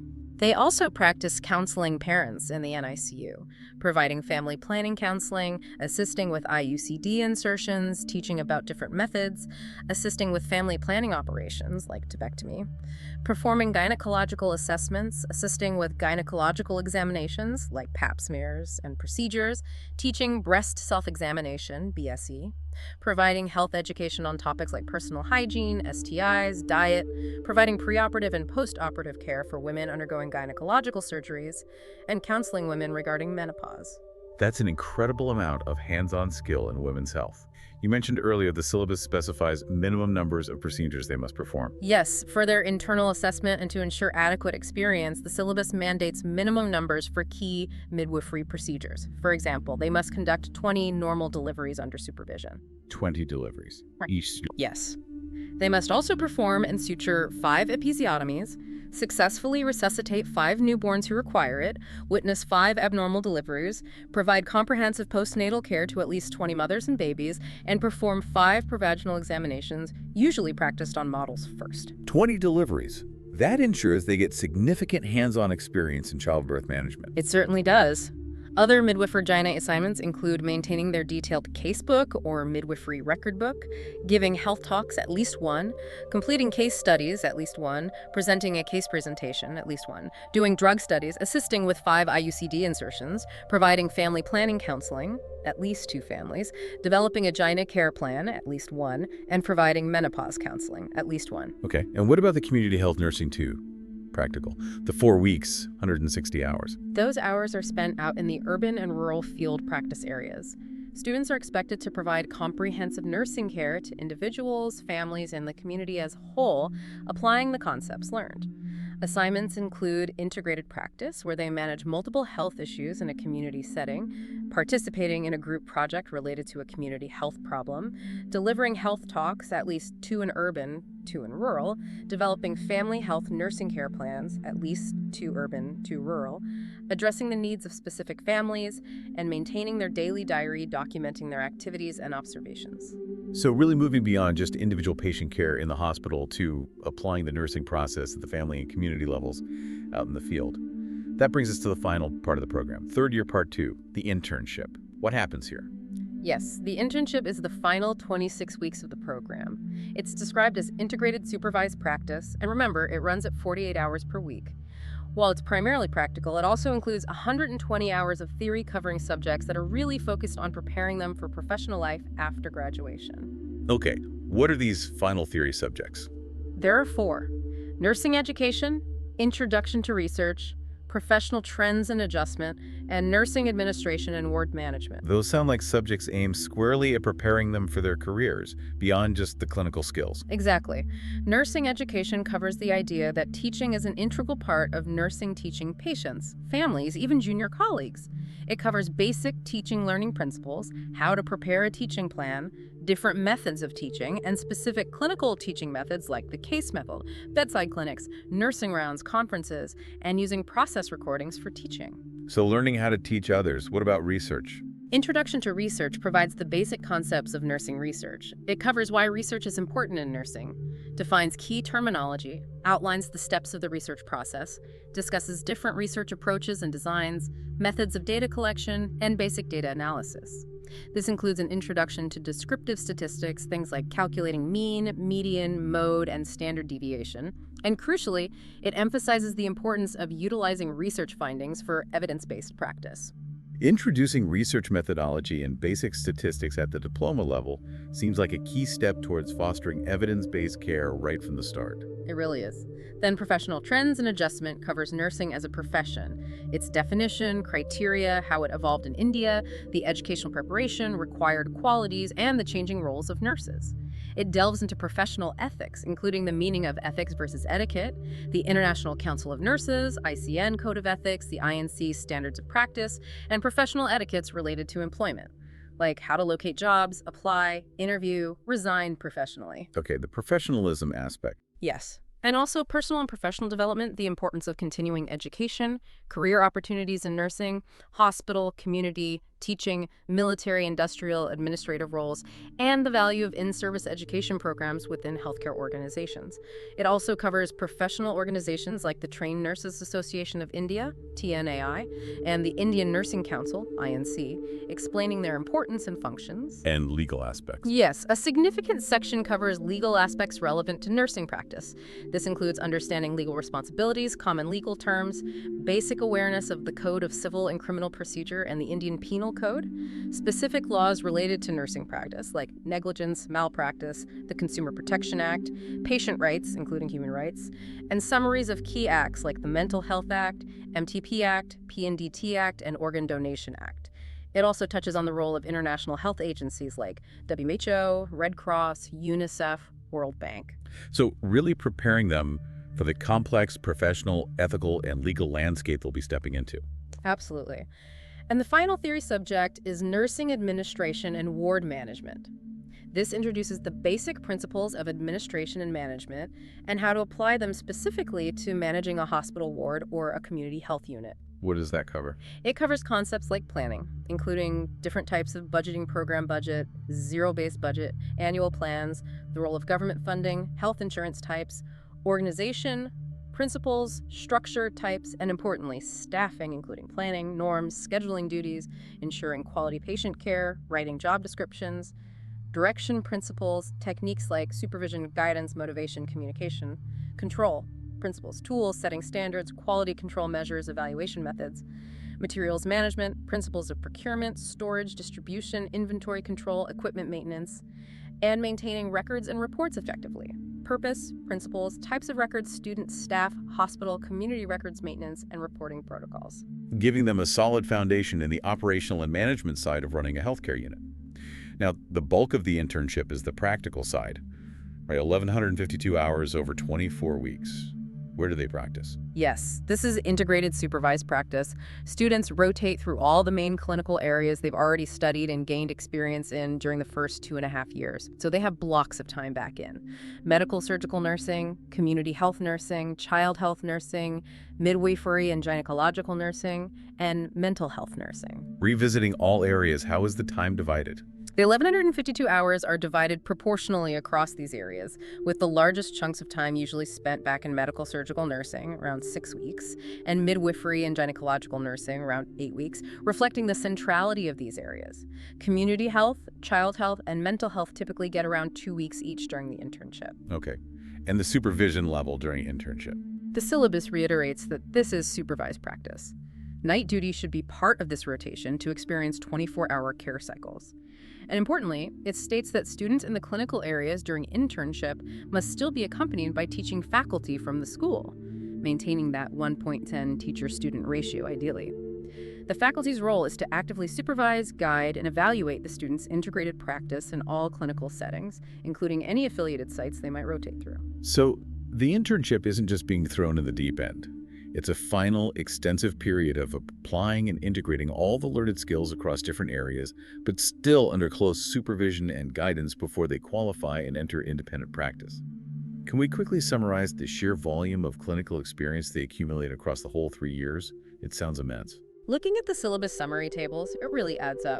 Across the 3 years, students gain mandatory, structured, practical experience in nursing foundation skills, community health nursing with multiple exposures in year 1, year 3, part 1, and the internship, medical surgical nursing, major blocks in year 2 and internship, mental health nursing in year 2 and internship, child health nursing in year 2 and internship, and midwifery and gynecological nursing, major blocks in year 3, part I, and internship. When you total up all the specified practical hours across labs, hospitals, and community settings, it amounts to thousands of hours of mandatory, supervised, hands-on practice in diverse patient care environments. It truly underscores that this diploma, while having significant theory, is heavily weighted towards developing demonstrable practical competence through extensive documented clinical exposure. Absolutely. That balance of classroom learning, dedicated lab practice for skills, and then significant supervised real-world clinical experience is clearly a hallmark of this program's design. Okay, with all this intensive instruction and practice, how are students formally assessed and ultimately certified? What does the scheme of examination entail? The formal examinations, the ones that really count for qualification, are primarily conducted by the State Nursing Council or Board. This provides a level of external validation and standardization across different schools within that state. Okay, external exams, when are they held? There's usually a regular examination held yearly, typically at the end of the academic year. And there's also provision for a supplementary exam shortly after for those students who might need to reappear in papers they didn't pass the first time. What happens if a student fails some papers? Do they have to repeat the entire year? No, the syllabus actually allows for progression. A candidate can fail some papers but still be promoted to the next year of study. However, there's a very critical requirement attached to that. All previous papers must be cleared before the candidate is eligible to appear in the final year examination. So, you can carry failures forward for a while, but they eventually become a bottleneck that prevents you from finishing the program. Right, you have to clear everything eventually. Is there a maximum time limit to complete the whole program? Yes, there is. A maximum allowed period of 6 years from the date of initial admission is given to complete the entire 3-year program, including clearing any failed papers. 6 years max. Okay. What about the internal assessments conducted by the school throughout the year? Are there any rules to prevent, say, grade inflation to keep standards consistent? Yes, there's a specific quality control measure mentioned for internal assessment marks. The syllabus strictly states that no institution shall submit an average internal assessment mark of more than 75% for a batch in any given subject. 75% average cap on internal marks for a whole batch. Yes. This seems designed to ensure that internal marking across different schools remains within a reasonable range and reflects a somewhat consistent standard, preventing schools from artificially inflating everyone's internal scores. That's a very interesting rule to try and standardize internal grading across institutions. What are the minimum pass marks required in the board exams? For most subjects, the minimum pass mark is 50% in the theory paper, A&D 50% in the practical paper, taken separately. 50% in both, separately. What's the exception? The only exception listed is for the English subject, where the minimum pass mark required is 40%. Okay, 50% in both theory and practical separately for all the core nursing subjects. So just passing a theory exam doesn't automatically mean you pass the practical component for that subject or vice versa. Exactly. They are assessed independently. And here's a very strict rule connected to that separation. If a candidate fails in either the theory component or the practical component for a particular subject, they are required to reappear for both the theory and practical papers for that subject in the supplementary exam. Wow, so you can't just retake the part you failed. If you fail practical, you have to redo the theory exam too. That's what the rule says. You have to reappear for both papers for that subject. It really reinforces the idea that competence in both the knowledge, theory, and the application, practical, is equally essential and they're intertwined. That's a tough rule, but it makes a point. Are all the exams conducted by the state board, or are some assessments handled internally by the school? Most of the major summative exams are conducted by the state council or board. However, there are a couple of exceptions mentioned. The practical examination for mental health nursing is conducted only as a school-level examination. It's held at the clinical site where they did their psychiatric rotation, and the marks are then submitted by the school to the state council board. Okay, mental health practical is internal. Anything else? Similarly, the theory and practical exams for computer education are also conducted as school exams, and again, the marks are just sent to the council board. These aren't part of the external board examination system. Got it. How are the practical exams conducted, especially the ones run by the board for subjects like MedSurg or Midwifery? There is a logistical limit mentioned. A maximum of 20 candidates can be examined per day for practicals. And crucially, all practical examinations must be held in the respective clinical areas where the students have actually trained so. In the hospital wards, labor room, the community centers, etc., not just in a simulated lab setting. Real environment assessment. Who does the examining? They are conducted jointly by one internal examiner, who is a faculty member from the student's own school, and one external examiner, who is appointed by the State Nursing Council Board, usually from another institution. That joint assessment ensures both internal perspective and external validation of their hands-on skills in a real setting. When are the exams for the third-year subjects actually held? The examinations for the third-year Part 1 subjects, that's Midwifery and Gynecology and Community Health Nursing the 10, are conducted by the board at the very end of the entire 3-year program, along with any papers from previous years the student might need to clear. Okay, what about the Part 2 subjects from the internship? The examinations for the third-year Part 2 subjects, nursing education, research, professional trends, and nursing administration, are conducted as school-level exams based on term assessment during the internship period itself. The marks are submitted to the board, but the assessment is internal. So the major clinical subjects from Part 1 are assessed externally at the very end, while the professional development subjects from Part 2 are assessed internally during the internship. Now, before a student can even sit for those final state board exams, what are the strict eligibility criteria that the principal of the school must certify they've met? The principal's certification is a crucial gateway to being allowed to take the board exams, and the criteria listed are very stringent. First, the student must have completed not less than 11 months of the course period for that particular academic year. Second, they must have achieved a minimum of 80% attendance in both theory and practical components in each and every subject separately. 80% attendance in every single subject, theory, A, and D practical. Yes. And the syllabus emphasizes this 80% is mandatory irrespective of the reason for absence. Wow, that is incredibly strict. It highlights the importance they place on consistent presence and engagement throughout the course. It absolutely does. It leaves very little room for any significant absence.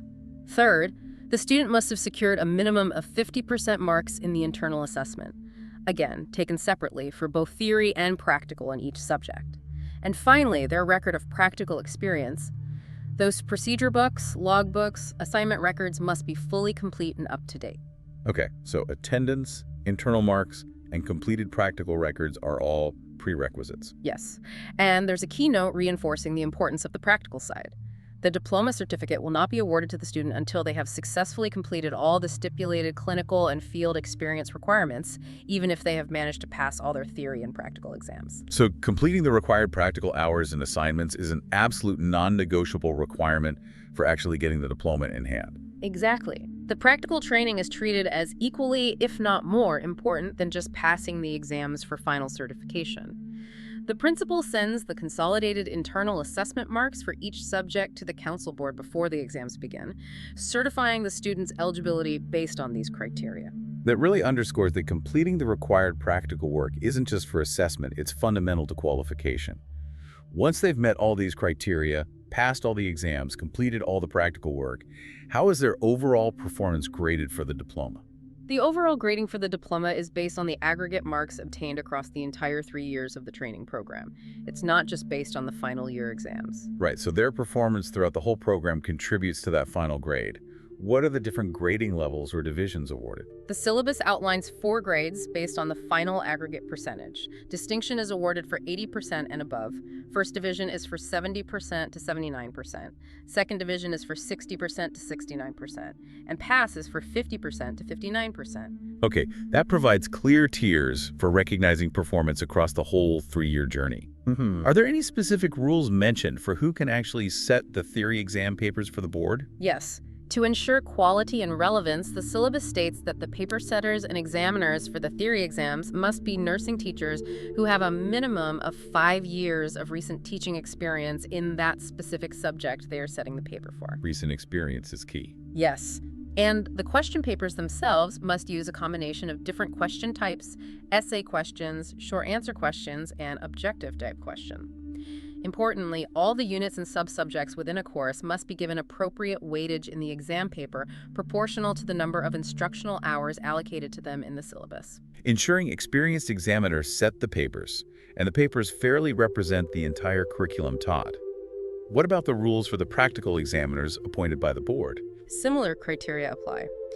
The practical examiner must be a nursing teacher with a minimum of 5 years of teaching experience or clinical teaching experience, specifically in the subject or clinical area they are examining.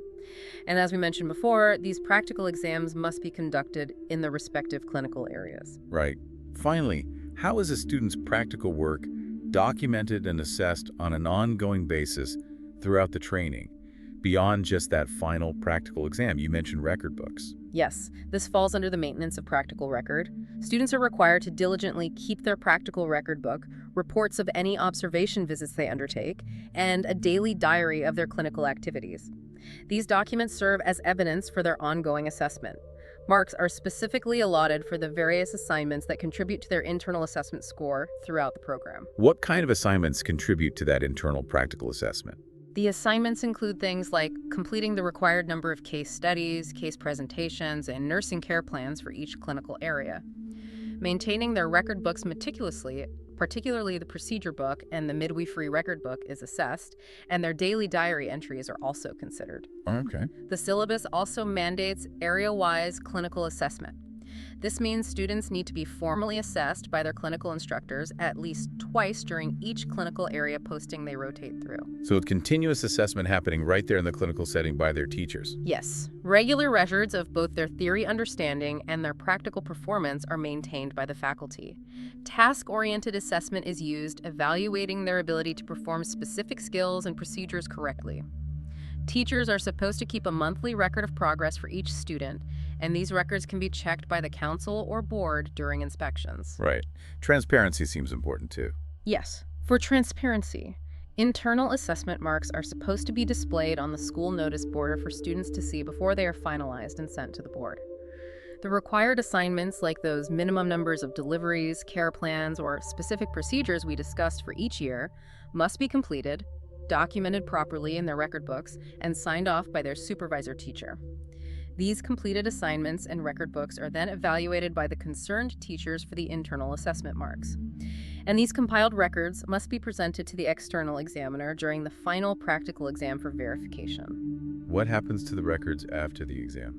After the external examiner has reviewed them during the practical exam, the record books and assignment files are signed by the teacher and stamped canceled to indicate they've been assessed for that examination period. So the practical assessment is clearly a multifaceted process.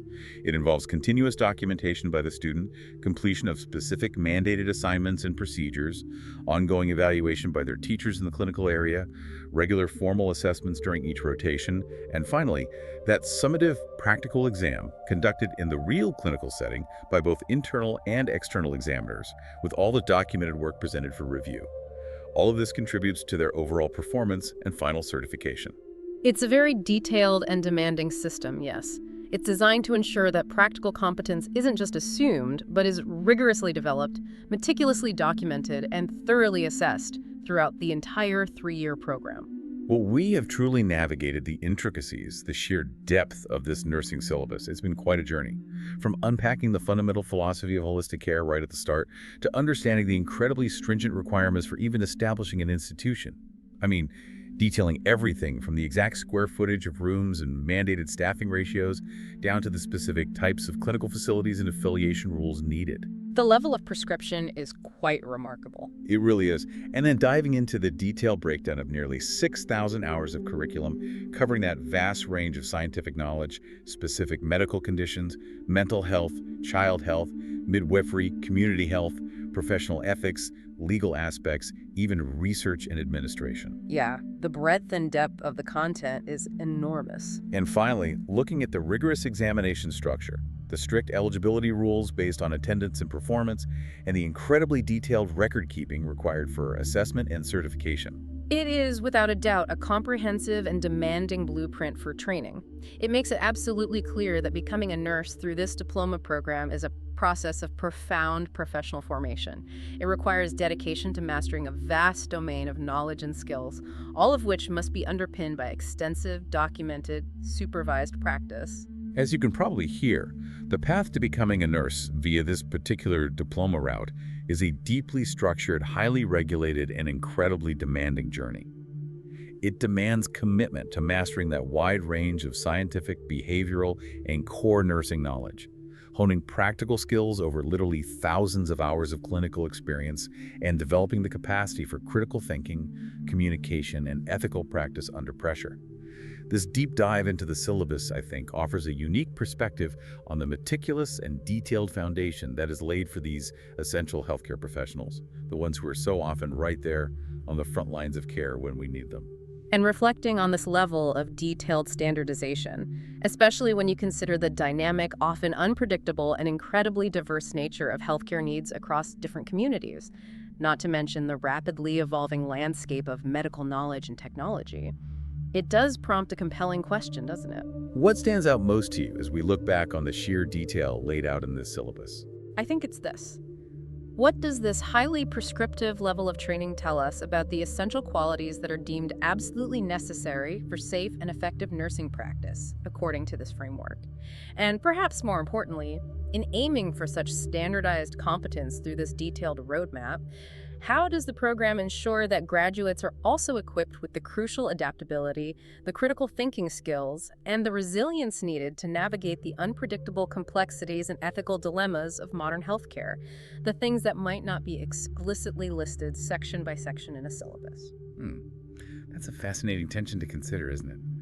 The vital balance between rigorous, standardized training to ensure foundational competence and fostering the adaptability and critical judgment needed for professionals facing an ever-changing world. Something to definitely think about. Thanks for joining us for this deep dive into the world of nursing education through this syllabus. Always a pleasure to unpack these foundational documents.